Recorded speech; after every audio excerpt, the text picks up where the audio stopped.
Hello again everyone, welcome back to the channel, Comic Kid here, and today we will be hosting another Run vs. Run segment. Today we're going to look at Dan Jurgens and Peter Tomasi's takes on Rebirth Superman, and see how they hold up against Bendis' Action Comics and Superman as well. This is strictly the Rebirth stuff, so anything Dan Jurgens did in the 80s with all the Death of Superman stuff, none of that's going to be factored into consideration here. And I know Bendis is still kind of new to his runs on Action Comics and Superman. He's not too far into either of them, but he's definitely got enough there that I think we should be easily able to talk about it. So to start, we're going to look at Dan Jurgens and Peter Tomasi. Both of them picked up the main Superman books at the start of Rebirth, with Dan Jurgens on Action Comics and Peter Tomasi on Superman. Now, they both did a great job at telling different versions of Superman while still making them feel like they existed in the same universe. Tomasi and Gleason focused a lot on the family man Superman. You see a lot of John Kent in there. You get a lot of Lois also. And it's just a great, fun take on Superman.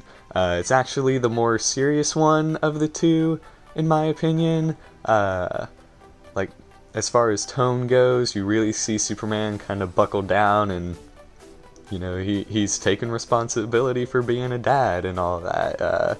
And it's just kind of great to see him in this newer role and so on and so forth. And then with Action Comics, on the other hand, you definitely get kind of a much more classic feel with Superman. I feel like putting Dan Jurgens on Action Comics was a great decision on DC's part, because he really kind of took it back for all the old school fans. And so seeing this version of Superman back as the main version of Superman, I don't think there was a better writer to kind of capture that charm that a lot of people had with. With all that in mind, Dan Jurgens' Action Comics run definitely feels a little cheesy at times. You get a sense that, it could be better, but it's so much fun, and if you're any fan of the classic Superman stuff, you will enjoy it.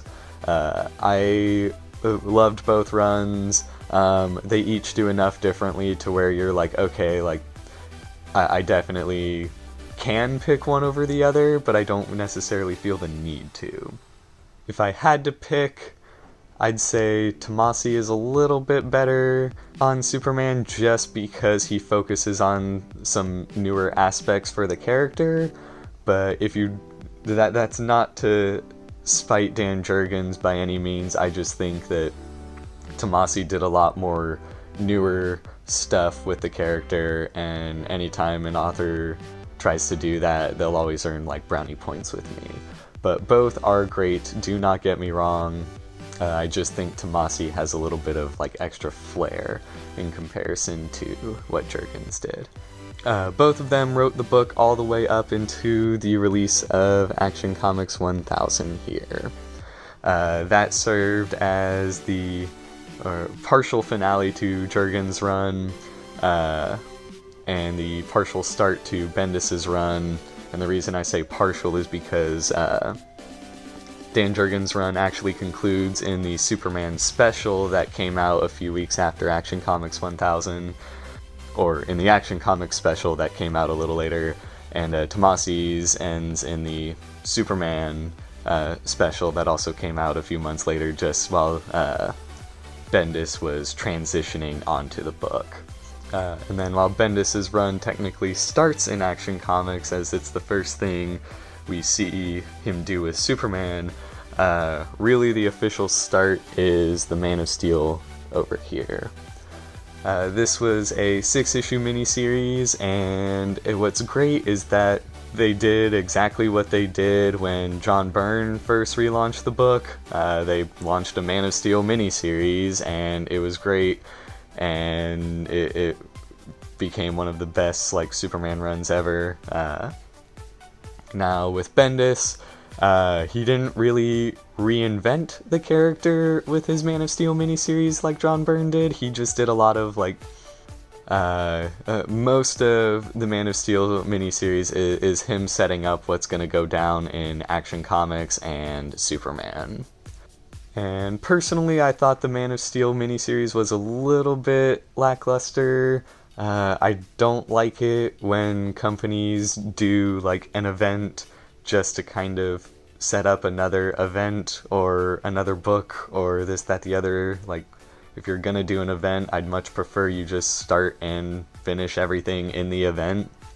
And while there can definitely be repercussions in other books, like, I'd say resolve everything in the miniseries. I think Bendis could have done a little bit more with his Man of Steel miniseries just because it is mostly all set up. With that in mind, he's made some really interesting changes to Superman at the moment.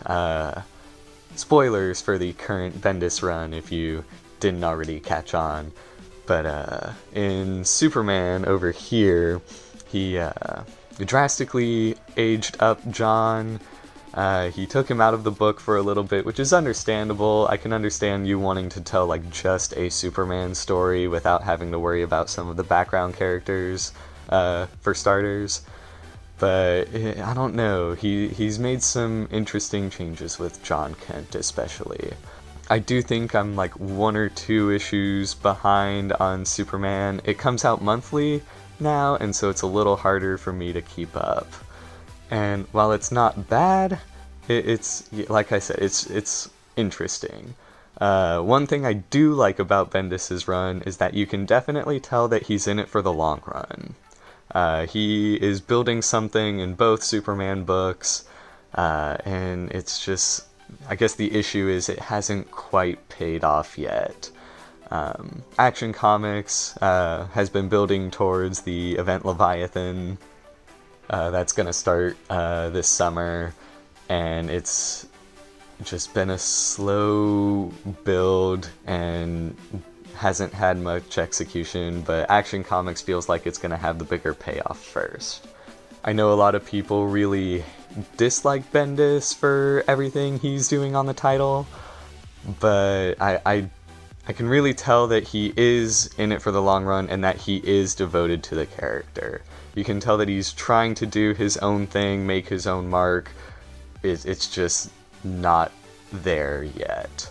And I'm curious to see where it goes and all that. I do think Bendis is also a little held down by writing both Action Comics and Superman side by side, because while he does a good job of keeping the stories separate, I think it gets a little confusing. Just I don't know.